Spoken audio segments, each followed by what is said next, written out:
ನಮಸ್ಕಾರ ವೀಕ್ಷಕರೇ, BNN ಕನ್ನಡ ನ್ಯೂಸ್ಗೆ ಸ್ವಾಗತ. ನಾನು ವಿಶಾಖ ದೇವೇಂದ್ರ ಕುಮಾರ್.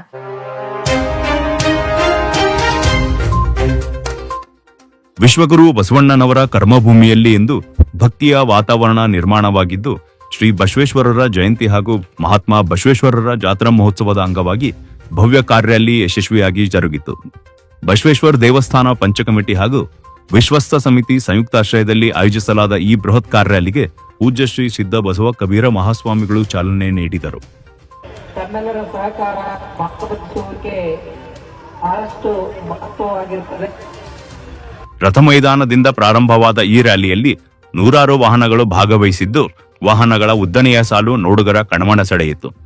ನಗರದ ಪ್ರಮುಖ ರಸ್ತೆಗಳಲ್ಲಿ ಸಾಗಿದ ಈ ರ್ಯಾಲಿ ಬಸವೇಶ್ವರ ವೃತ್ತ, ಕೋಟೆ ರಸ್ತೆ, ಗಾಂಧಿ ವೃತ್ತ ಮತ್ತು ಅಂಬೇಡ್ಕರ್ ವೃತ್ತ ಮಾರ್ಗವಾಗಿ ಮಹಾದ್ವಾರ ತಲುಪಿತು. ನಂತರ ಶಿವಪುರ ರಸ್ತೆ ಹಾಗೂ ಹುಲ್ಸೂರ್ ರಸ್ತೆಯ ಮೂಲಕ ಸಂಚರಿಸಿ ಮತ್ತೆ ರಥ ಮೈದಾನದಲ್ಲಿ ಸಮಾರೋಪಗೊಂಡಿತು. ರ್ಯಾಲಿ ಕುರಿತು ಮಾತನಾಡಿದ ಬಸವೇಶ್ವರ ದೇವಸ್ಥಾನ ಪಂಚಕಮಿಟಿಯ ಅಧ್ಯಕ್ಷರಾದ ಅನಿಲ್ ರಗಟೆ ಅವರು, ಶರಣರ ತತ್ವಗಳನ್ನು ಜನಸಾಮಾನ್ಯರಿಗೆ ತಲುಪಿಸುವ ಉದ್ದೇಶದಿಂದ ಈ ಕಾರ್ಯಕ್ರಮವನ್ನು ಹಮ್ಮಿಕೊಳ್ಳಲಾಗಿದೆ ಎಂದು ತಿಳಿಸಿದರು. ಇದೇ ವೇಳೆ ಮಾಜಿ ಶಾಸಕ ಮಲ್ಲಿಕಾರ್ಜುನ್ ಖುಬಾ ಅವರು ಮಾತನಾಡಿ, ಬಸವ ಜಯಂತಿಯ ಸಂದರ್ಭದಲ್ಲಿ ಸರ್ಕಾರದಿಂದ ಕಡ್ಡಾಯವಾಗಿ ಬಸವ ಉತ್ಸವ ಆಯೋಜಿಸಬೇಕೆಂದು ಅಭಿಪ್ರಾಯ ವ್ಯಕ್ತಪಡಿಸಿದರು. ನಮ್ಮದೇನು ಜಾತ್ರಾ ಮಹೋತ್ಸವ ಆಗ್ತದ, ಆ ಟೈಮ್ದಾಗ ಬಸವ ಉತ್ಸವ ಕೂಡ 3 ದಿವಸ ಬಸವ ಉತ್ಸವ ಒಂದು ಡೇಟ್ ಫಿಕ್ಸ್ ಆಗಿ ಬಸವ ಜಯಂತಿ ದಿನನೇ ಬಸವ ಉತ್ಸವ ಆಗಂತ ವ್ಯವಸ್ಥೆ ಮಾಡೋಕೆ ಮನವಿ ಮಾಡಿ ಅಂತ ನಾವು ಕೂಡ ರಿಕ್ವೆಸ್ಟ್ ಮಾಡ್ತಾ ಇದ್ದೆವು. ಬಸವ ಜಯಂತಿನೂ ಕೂಡ ನಾವು ನಿನ್ನೆನೂ ಸೆಂಟ್ರಲ್ದಾಗ ಒಂದು ಪತ್ರನೂ ಕೂಡ ಬರೆದಿದ್ದೆವು.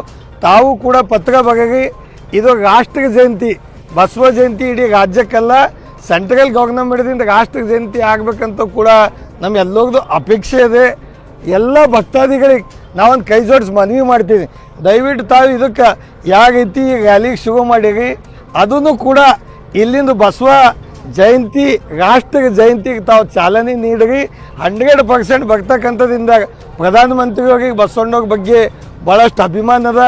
ಅದೇ ರೀತಿ ಸಾಕಷ್ಟು ಸಂಘಟನೆದಾಗೂ ಕೂಡ ಇಡೀ ರಾಜ್ಯದಾಗ ತೆಲಂಗಾಣ ಆಗಲಿ, ಮಹಾರಾಷ್ಟ್ರ ಆಗಲಿ ಎಲ್ಲ ಕಡೆಯಿಂದ ಸಂಘಟನೆದಾಗೂ ಕೂಡ ಒತ್ತಾಯ ಮಾಡ್ತಾ ಇದ್ದಾರೆ.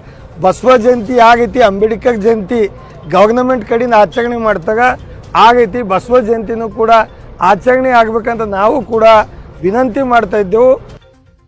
ರ್ಯಾಲಿಯಲ್ಲಿ ಭಾಗವಹಿಸಿದ ನೂರಾರು ಭಕ್ತರಿಗೆ ದೇವಸ್ಥಾನ ಸಮಿತಿಯಿಂದ ಪ್ರಸಾದದ ವ್ಯವಸ್ಥೆ ಕೂಡ ಮಾಡಲಾಗಿತ್ತು.